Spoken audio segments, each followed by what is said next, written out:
Hello and welcome, guys. This is the Double Pivot Podcast with me, your host Rayan Ahmed. And today joining us are our guests, Mr. Mohammad Hamza, who is also a host here, and the Chelsea fan, Mr. Vivek Jonalagadda. How are you doing, guys? All good?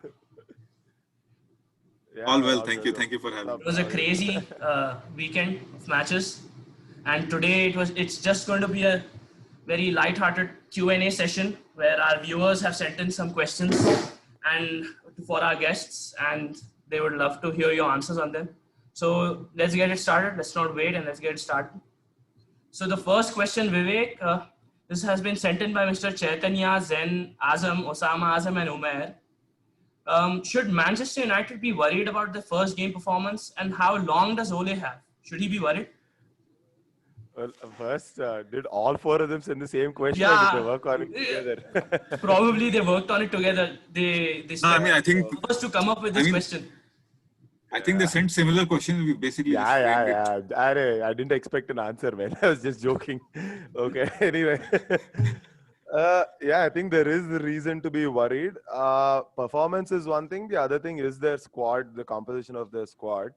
If you look back, I think reflecting on last season as well, certain style they did do well in playing on the counter, especially against the bigger teams. Mm-hmm.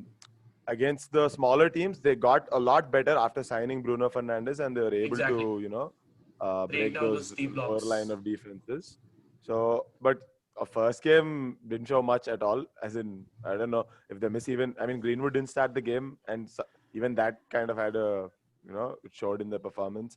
But I think there's more reason to worry if they don't make a few signings before the window ends, especially because let's say the so-called big six, all five of the other teams have made some good signings. They've all strengthened their squads. Yeah, And United still. I think maybe they don't. I mean, they don't need too many like how many signings Chelsea made. Maybe they need a fullback, a centre back, maybe another forward, either a wide player or a striker.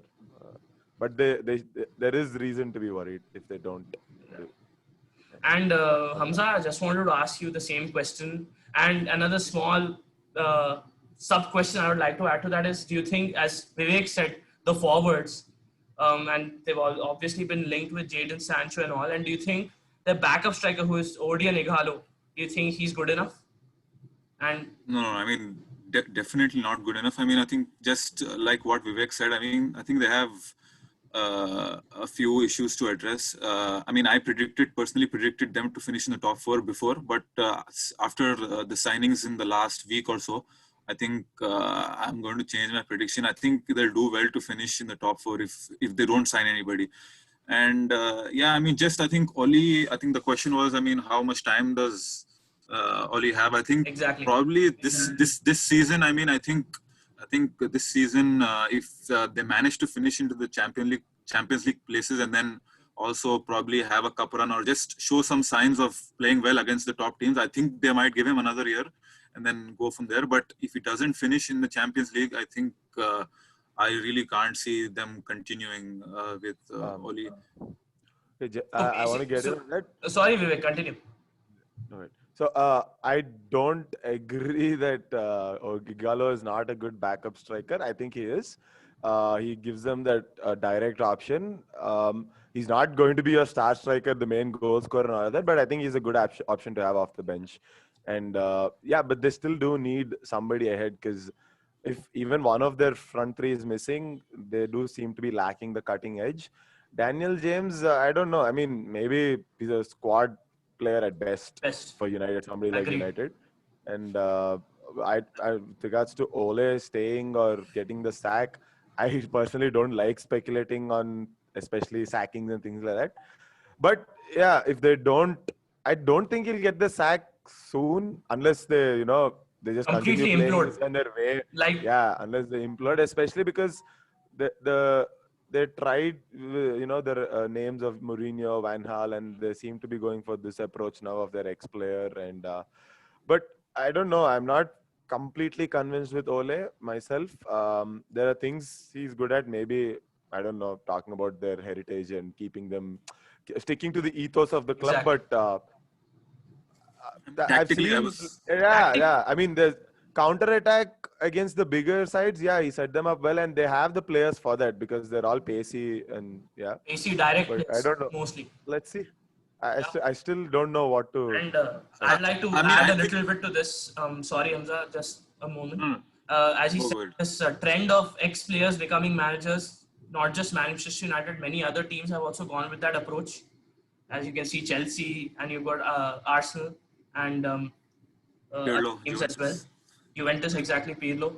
Mostly these inexperienced managers, but very, very highly experienced players are getting their jobs based on their um, successes with the club. And I agree, Ole basically, as Hamza, you've said, okay, top four and a cup run. Basically, you want them to, you think Ole will keep the job only if he replicates what they did last season, basically. That's exactly what Yeah, he said. kind of. I think because you want progression. I mean, if you're going back, I mean, and then I find it hard to Yeah, see. it's And either then even if progression or staying where you are, basically maintaining. Yeah.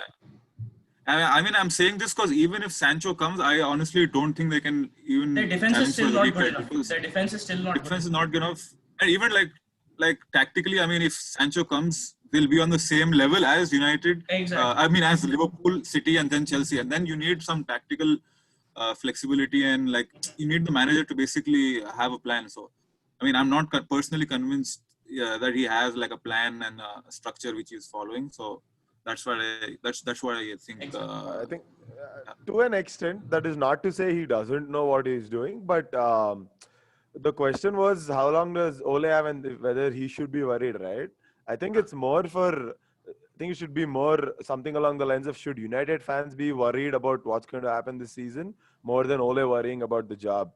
And I think unless they make a few signings, whether it's Ole at in charge or whoever else they get, I think they are a little behind the other squads around them.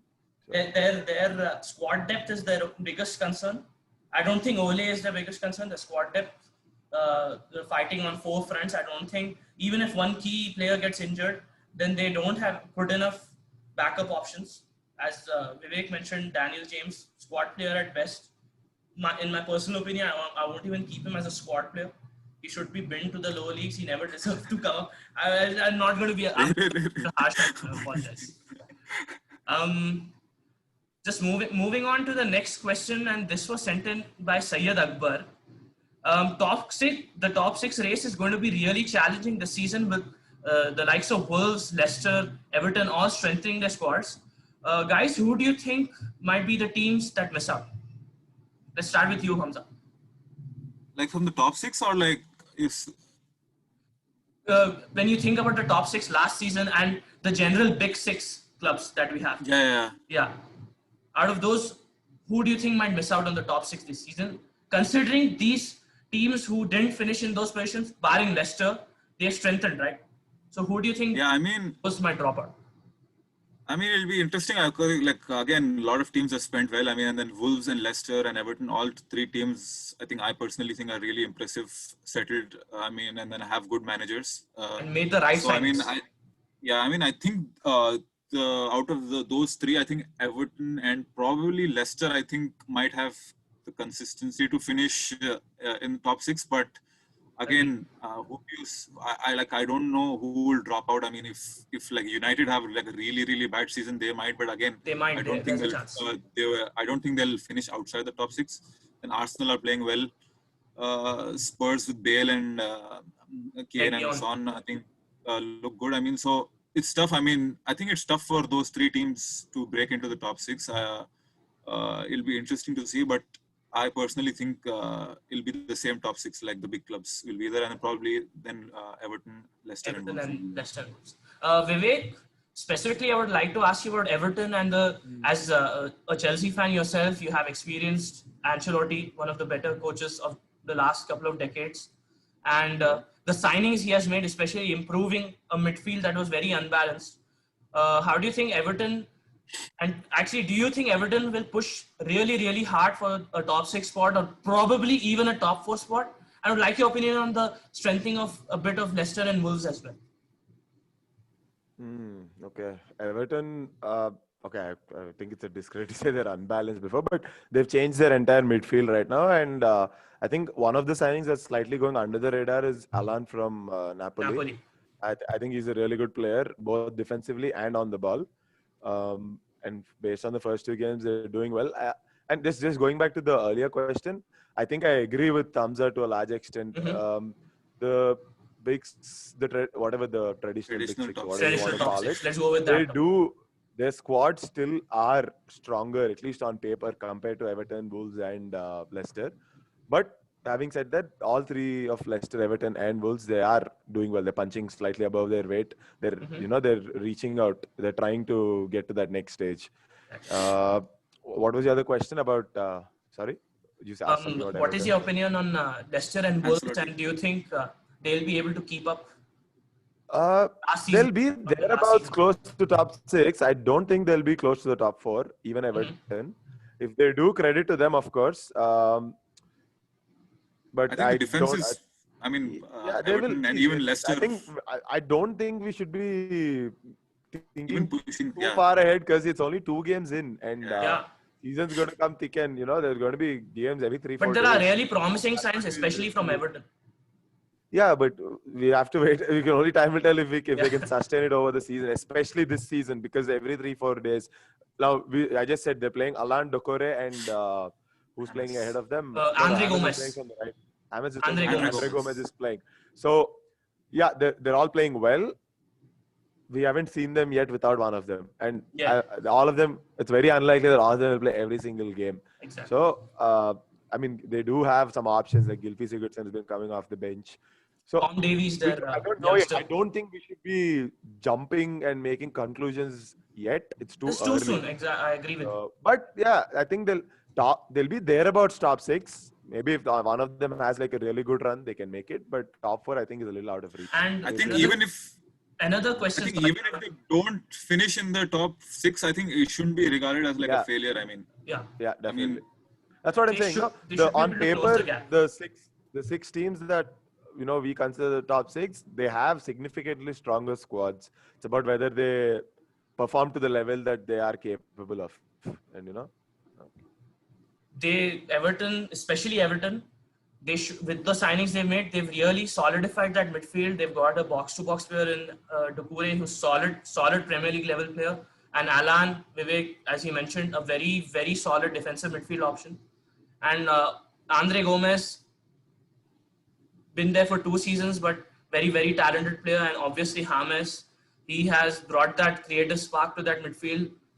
Sigurdsson was tapering off last season, and he has brought that incisiveness in those balls, as we could see in his performance against West Brom. Specifically, I would like to mention one of the aerial through balls he put Richarlison through. That was like prime 2014 James.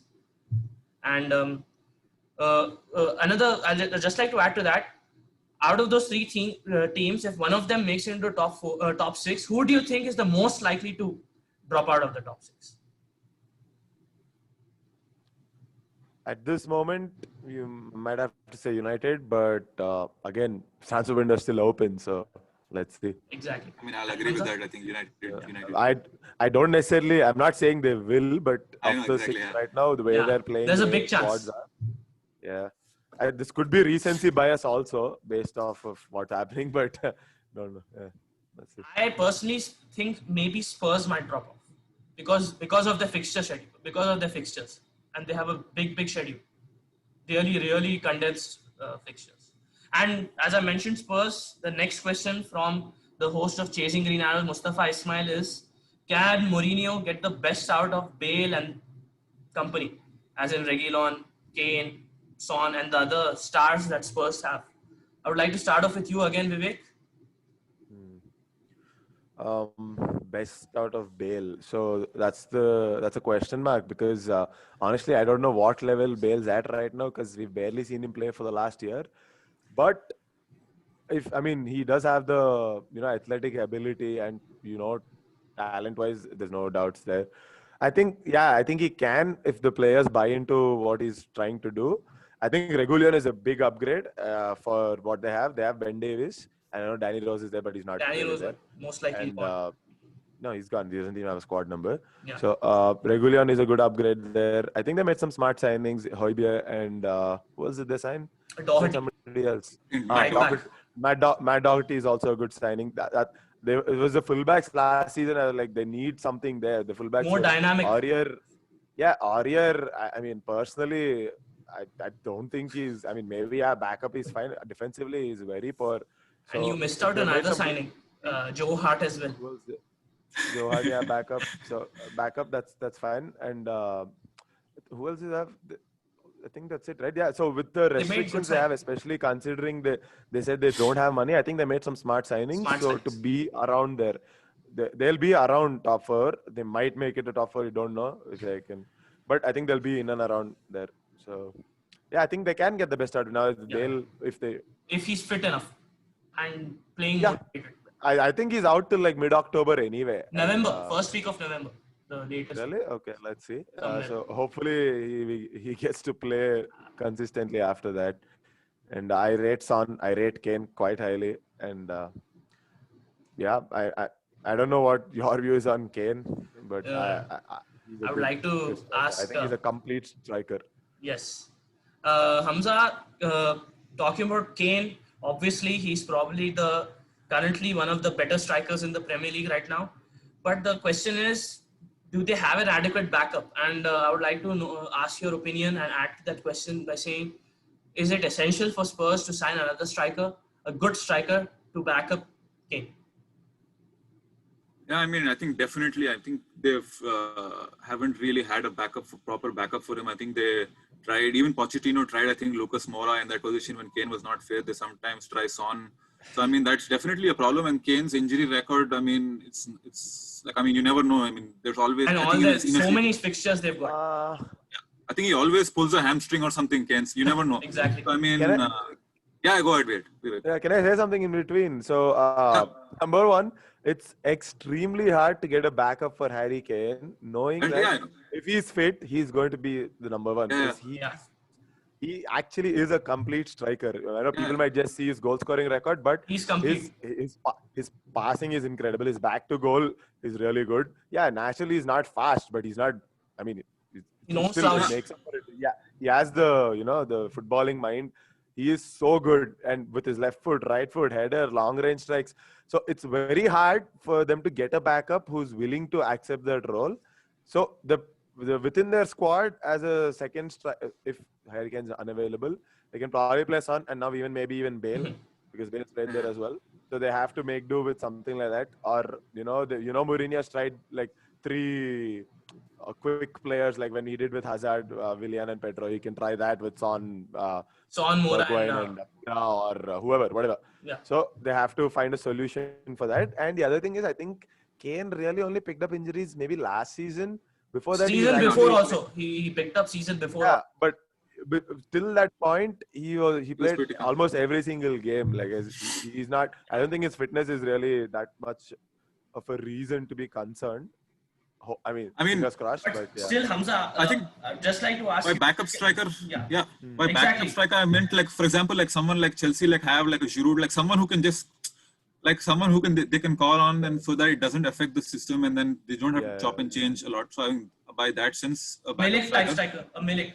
Yeah. Example. someone like that, and then again, I don't think Mourinho. Milik I will be mean, happy being second choice. Yeah. Milik, I mean, right? Milik He's is already peak. been maybe Dzeko now, he's aging, but he's probably. he's gone to Juventus. Yes. But I think Mourinho, I think Juventus thing might not happen because they're signing Morata. Let's see. Anyway. We don't know. It's all really fudged up. Really. And I think coming back to Mourinho, Mourinho. I think I mean it'll be interesting to see how he does. Even last year when he had Kane and Son fit, I mean I think they did relatively well. I mean he didn't like have the full season, but they did decently. I mean they beat I think City and United. Arsenal. I mean Mourinho pulled off his Arsenal too. Arsenal. Then Arsenal after that, Arsenal pulled off victories over all of us, and just before that, Spurs pulled off victory over them. Yeah, I mean the only issue I think is I want to see if Mourinho. I mean the defense. I mean Alderweireld. Defense. I think Vertonghen is gone. I think again even Alderweireld has slightly dropped off. So I mean And Sanchez has stagnated. I think He Davidson's, yeah. hasn't So I mean grown. that's one issue for Mourinho, I think, because historically he's always had like that's his like base. I mean, centre back pairing, the midfield and the goalkeeper. I think at Spurs it's slightly weak. I mean, they have good attacking players, but it'll be. I mean, like that midfield position and Yeah, that centre back and that Dele goalkeeper, Alli that was- situation as well. Dele Alli Yeah, Dele Alli situation as well. It's going like Yeah, I mean, I think Mourinho doesn't favor him at all. Seems like that, and he wants him out. Fans of clubs that Mourinho has previously managed have seen that Mourinho just freezes out players when he doesn't fancy them. We can see it with Dele Alli now. I personally thought Ndombele would also suffer the same fate, but seems like slowly and steadily he's making his way back into Mourinho's plans. And personally, I think under Mourinho, although they beat Southampton 5-2, but as a whole team performance, I don't think they were that great. It was basically, as Vivek said, Kane's brilliance and Son's incredible finishing and runs. Kane, most complete striker currently in the Premier League. He passes back to goal, making runs. He's just incredible. And one more thing, as you said, the defense, it's a bit shaky currently. And their goalkeeping as well. So I just want to say it's going to be interesting to see what Mourinho gets out of Spurs. Now, guys, let's move on to the next question. And I would like to ask this question to Hamza Bhai. And why is Mane still really underappreciated? This has been asked by Asad Hosseini. Why is he so underappreciated in the general scheme of things? I don't think he is underappreciated. I mean, I think people say, like the pundits, Carragher and Neville and everybody say he's one of the probably the top 3 players in the league for them. So I don't think it's underappreciated. I don't know.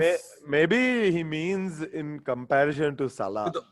Maybe that way he means I don't know. I don't personally think he's that underappreciated anymore. He was. He's getting good recognition now, but maybe in comparison to Salah, he still is slightly underappreciated or slightly less regarded. I mean, it's very marginal, probably. But if he's talking about like Premier League greats, then I think probably, he still has probably 1 or 2 seasons, then he can be considered. But I think I'd definitely put him up with, like, if you look at the great left-wing players in the Premier League, like Hazard, Giggs. I think you can at least mention Mane in the same bracket. It's not like you can't. So, you can make a case for him because his goals record is really good. And then that's an overall really nice player to have on that wing. He works hard and then also creates a really nice team player. Usually is consistent, produces week in, week out. So, I don't think he's underappreciated. I think he's not the most outgoing person. You don't see him giving interviews. You don't see him doing like Adidas or Nike endorsements. So I think part of that, he's not that popular. Like Salah has that little bit of marketing potential image, PR image, So I think that's what it comes from, like for Mane. That's a good take, I say. Vivek, anything you want to add to that? Not really. I think he got the thing. Maybe because he doesn't market himself probably. Yes. But now I think he is well regarded now. So over the last couple of seasons, especially since they've reached the Champions League final and then they won it the season after, then the Premier League, he's been consistent for quite some time now. So yeah. I would like to say the same thing. Mane, Mr. Consistent, and gives 10 out of 10 performances every week. And in my opinion, 10 out of 10 every week. Almost, he goes very under the radar most of the time. I'm sorry, I have a soft spot for Mane. I'm sorry. I apologize. I get that, but if he's getting you 10 out of 10 every week, he's not gonna go under the radar, man. For me, he does. Sorry. The next question is by Abrar Aziz. Will Liverpool and City be able to sustain their dominance? Vivek, let's start on that. Yeah. You think they'll be able to sustain their dominance?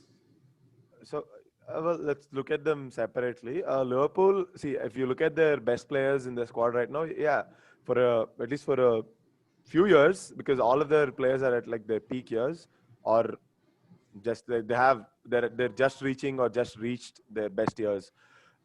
I hope hopefully there's no injuries, then yeah, definitely I think they can stay at that level for a few more years at least, and in all competitions. But who wins things? There are a lot of other factors that comes into play. City, they're undergoing a little bit of a change actually. It's like some players are moving on, and they're the main The spine core. is slowly, Yeah. yeah. Now only Aguero is left. You can count Fernandinho, but even he's in taking his Like last Aguero is steps. also injured for like 2 months. Yeah, he's injured, and so Aguero is so they need some changes, and I think they are undergoing that right now. I think they're still not. I have a feeling they're probably not done yet in the market this time around. Um, let's see. But if they do, yeah, if as long as they keep Guardiola, they're gonna be there. If they keep backing him, they're gonna be there. Uh, And anything. Hamza, as you've seen, Liverpool last 1 week, they made some crucial signings. And I think that should be enough for them to at least the bare minimum challenge for the Premier League. I just wanted to ask you about both Liverpool and Manchester City's European prospects. What's your opinion? And do you think they can make the step up?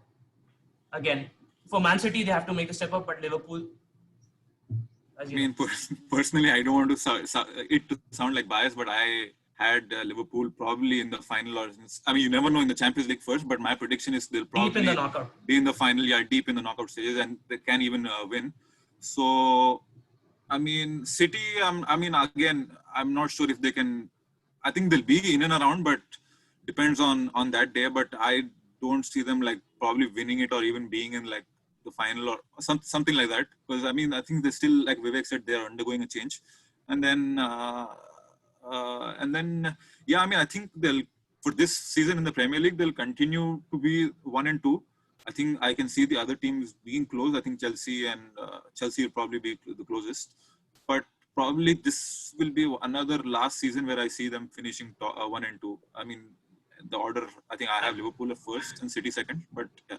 And do you see maybe I think Guardiola leaving at the end of the season? I mean, I don't know. I mean, he hasn't sticked around for this long at any other club, I think. But I think he has like a good relation with the City owners, and then I think director of football. I think Bergerenstein, and then I think Soriano. I think he has like a good relationship with them. So I mean, I think this is like something new for him to build like a next Man City team. Exactly. He hasn't really stayed at a club a long time and then built a next team. So I mean, I think if he sees that as a challenge, he might stay. But or you never know. I mean, with Guardiola, he might even leave City and then go to a new challenge. Like probably wants to go to Italy or something. Anything you'd And like to add to that, that's- Vivek? Yeah, no, just looking, forgot something about Liverpool. I think they will stick around at the top for a few years. I think they made some smart signings. Yeah, Thiago gives them something different in midfield that they don't have at the moment. Exactly. I mean, they do now because they signed him. And I think Jota, I'm a big fan of Diogo Jota signing as well, especially because they needed somebody behind, Mane, Salah, and Firmino. Yeah, I mean, for Firmino, the direct replacement is probably Minamino, but for Salah, Mane, they are Plus he's consistent. young. And so far, they have, they've been consistent and they've been injury free for most part of their Liverpool careers. And hopefully for them, it goes that way. But in case, or even with fixtures being there, especially every 3 days, 4 days, they'll need because burnout is a thing. So, and Diego Jota, from what I mean, since he's made the move to Wolves, he's been good. He has the end product. If you've seen it in the final third, he's versatile. He can play along the line, anywhere along the front line, and he's 23. In a way, it's a little bit like the Mane signing that they made a few years ago. I don't know yet if he'll reach the heights of Mane, but if you look at Mane back at Southampton, he also had the end product. He was doing it for them. He was a more raw ability. Mane. Yeah. So Diego Jota is a very good signing in my for me especially. Plus, he's going to contribute a few goals from the bench as well. That's very important to any team. He's probably going to start a few games as well because I don't think he'll be happy sitting the entire season out. Yes. The next question now is a very interesting question. This is from Zayan BK. Who will be the first manager to get sacked? In the Premier League? In the Premier League, yeah. Keep me out of this question because, like I mentioned, I'm not. Not one to speculate. No, especially more than spec. Yeah, apart part of the reason is I don't like speculating, and especially on sackings. When I don't want to get there. So Yeah. go ahead. It all depends on the result. It's result dependent. Now what should I say, Bob? No, you Yeah, just what say, do you want to you should tell How you do your you think opinion. you'll get the sack? I mean, I see. You never know as the season goes on, unless like anything can happen. If a team is really struggling, you obviously know. But if you ask me, if you put me on the spot, maybe David Moyes. I mean, if Exactly. I agree. I agree. 100%. West Ham don't do well, I mean, probably David Moyes. I think maybe Slaven Bilic also. He's also can. I have a feeling. I mean, again, the teams West Brom and Fulham, I don't. I mean, Yeah, they're not good enough. As in, Yeah, they're West not Brom- like good enough. Yeah. the squad, at least whatever I've seen, they're not. Unfortunately, I don't think they have it enough in them unless he pulls off a miracle, or they. I don't know if they change, if they want to change, and then I think like somebody last comes year, in like or Daniel, something, like yeah. I think Norwich stuck with Daniel Farke, I think, because Way too long. down. Yeah, so I mean, I don't see. That's not necessarily true. What do you mean way too long? It's not guaranteed that if you change Yeah, I something, know, they'll get but it right, exactly. right? They had a plan while they were getting relegated. It was not like they just wanted to.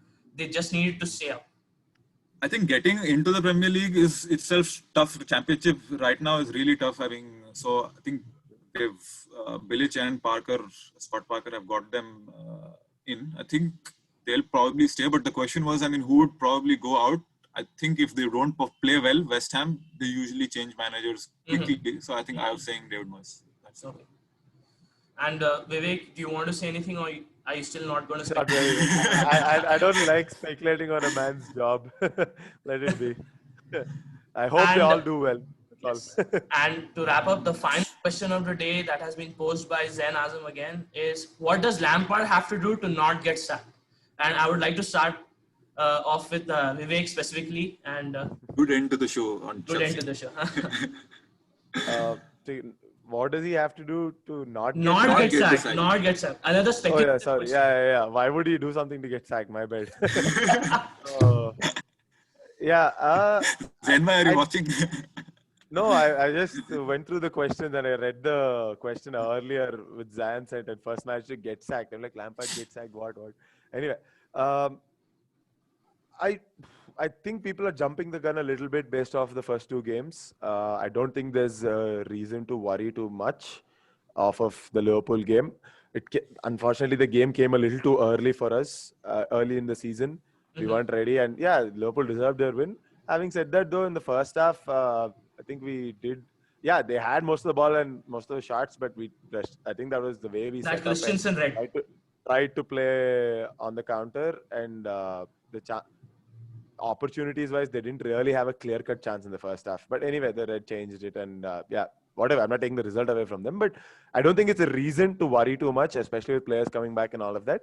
If we can get going, I don't think he'll get the sack. And anyway, as long as we close the gap to the top two, and hopefully a cup run, maybe if we get a trophy as well. A that'd be deep great. run into the Champions League, maybe And quarterfinal. yeah, hopefully quarterfinals should be, I think, a The target. realistic expectation. It's a realistic expectation, not even a, something. Yeah, based off of that, maybe even more if things go our way. Even in the league, I think once our players are back, I don't think we'll be way far off the top two. Don't know. If everything That's goes probably our the way. aim, right? To close down that gap to the Yeah. top two. So unless he has like a really, it goes exact opposite and we are off the top. And like four by 2015-16 way Chelsea to- season type of that. Yeah, so unless that happens, I don't think he'll get the sack. Especially with all the players that have come saying that, we've talked to Lampard and we're bought into what he's saying, the vision he has for the club and the way they see themselves playing. Yeah, so I don't think and the way Chelsea is operating at the moment, as a unit, I don't think we'll get that with somebody else at the moment. So I don't think they'll change him. Hamza, your thoughts on that? I think 100% agree. I think in general, I mean, I've seen some Chelsea fans getting slightly agitated. I think after after the first two games. I think even Rayan, right, in one of the podcasts Yeah. I heard. I have a different reason to get agitated. So- I just so have that's I the have a thing. problem with team selection. That's the only Yeah. problem I have with getting Fair agitated. enough. Yes, I'm fine. it's a very normal thing actually. It's called recency bias, and Yes. something that happens and that's in your mind, and you react based off of that. I know, I I understand. think you need to give Lampard time. I mean, and just not put pressure. I mean, even himself, I think he should just come out and say, like, not directly say that we're not going to challenge. I mean, just realistically, like, I calm the don't think supporters they're down. not going to challenge. I don't think even he believes we're not going to challenge. So he's not going to say that. Yeah, I I think mean, he believes whether says it or not. I think deep down he does believe. I'm not saying they'll win it. I don't even think he's yeah, necessarily win it, but they'll be thereabouts. And if yeah, obviously you never Bro, know if things go the awry, whole we challenge. expectation is from the media. He should be challenged. yeah. That's what I'm saying. That's being put And on. Ryan. That's what I'm I, saying. And Like, this, I want to clear myself up. I've never put pressure on him winning the league. I just put pressure. okay. Let Hamza go. Let Hamza go. Yeah, like that's please, what I'm Hamza. saying. No, I'm sorry. like Klopp in the first, I think when he came in, like, I mean, even after like the first year, and then I think in the first full season, I think we were top, in and around the first two. In I think the year Conte was manager, I think we were in and around the Pushing. top, and there was some talk about a title, but Klopp, I think, dismissed, kind of played it down. I'm just saying that even in the first 2 years of Klopp, he didn't really put pressure. Nobody, even the media, didn't put pressure. So kind of let Lampard do his job. I mean, it's going to take time because I I think mean, that's what yeah, he new said as manager. well. As in, that's Yeah, what he said. We're only trying to bridge the gap. That yeah. he didn't say we're there yet. We're going to challenge all that. That's what he's I maintained. think the media and a little some sections of the fans just need to relax Yeah. and calm down. I think even if they finish like top four regularly, consistently this year, and then play well against the top sides, and then bridge the gap, I think it'll be a good season. I Exactly. don't see him getting the sack unless something implodes, and I Drastic, don't see that happening this year. So. As you said, Hamza, some section of the fans, And most of the fans, well, not even Chelsea fans who are saying that he should be winning. It's the other fans of other clubs who are we saying don't need to react to all of that. That's just exactly. Yeah. because of the transfer That spend just and all that. That doesn't matter to us because it's not your money or our money our that's money, going. exactly. The And clubs. anyway, that's not it. Also, based off of the two games that we played so far, we've actually looked defensively better, even though we haven't played particularly in the One of the first game. biggest positives. On set pieces, as well as we look a little more compact and set piece. This is just off of two games. I don't know. Next game, as soon as I say that, next game, you bet that they'll score from a set piece. But let's see. I hope Murphy's Law. goes on. We've added somebody in the coaching staff. Anthony Barry. Somebody from Anthony Barry from Birmingham or somebody. Wigan I Athletic. think he's in his early 30s, and I think he's quite highly rated. Obviously, I don't know anything about him apart from whatever I read on the Athletic, but I don't know if he has anything to do with it or what it is. But in the two games, even against Liverpool, I was happy the set pieces, especially there, because last season when you look at it, how many set piece goals against y'all? The game we lost. Exactly. I think Stamford Trent Bridge. scored one. Firmino scored the other from a Firmino set piece. 2-1. yeah. 2-1. And so just against y'all, it looked better. It looked more. There was a little more conviction in the defending of set pieces. I Zuma hope was it winning carries. every aerial duel against Van Dijk, which is a bit unheard of. Winning aerial. No, why Zuma's good in the air? What do you say? Zuma is brilliant. I'm just saying Van Dijk. I'm talking about the I, winning against Van Dijk. he's probably as tall as him, man. Whoever gets to it more aggressively, better position in that moment. That's it. I think Lampard and Arteta both will be given time. I mean, even it took Guardiola one season to figure it out. Klopp took 2 seasons to realistically challenge. So I mean, you have to be patient. I mean, and Chelsea still is not the finished product. I mean, they're definitely building. They'll do well this year, but you have to give time to both. Yeah. I think there's a plan at least. I think they will. That's the thing. I think this time they will. Let's see. And one more thing, even if they sack, which manager is out there in today's who'll come in and do a better job? Which big name? Like I was just Poch. thinking of names. I don't don't think think. I mean, Poch. what's the like Poch and See, Lampard? the only thing Chelsea used to keep getting managers who won. Pochettino hasn't won. Yeah. So they're not gonna. If He's you're also going project based off of manager. history. No, not like that. If you're going based off of history, yeah, that's not gonna happen. So I mean, which other manager? I can't see Zidane coming to Chelsea. I can't see. and thing is, I think it's a good fit. Yeah. Not just because he played, but yeah, I mean, partly because he played for us, and just the way we're operating right now. There seems it's a very positive environment right now around Chelsea.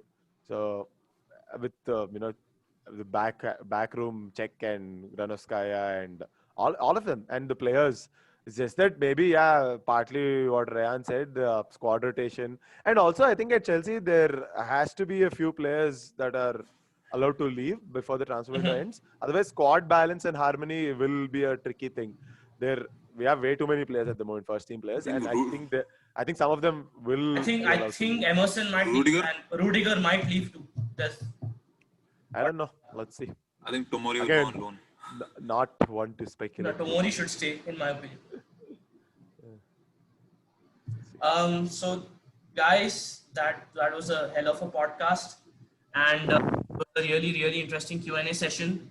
And thank you guys for coming on to the podcast again. Vivek, thank you so much, Yeah. and Hamza as usual. And that's it, guys. That's a wrap. Please I don't. think the viewers want regular appearances from Vivek, so please. Vivek, please, Vivek. Hey, stop. I'm stopped coming. We can do this. Really? Rahe? So guys, please don't forget to like, share, and subscribe, and please continue for the podcast from the Double Pivot. Okay. That's us signing off. Thank you.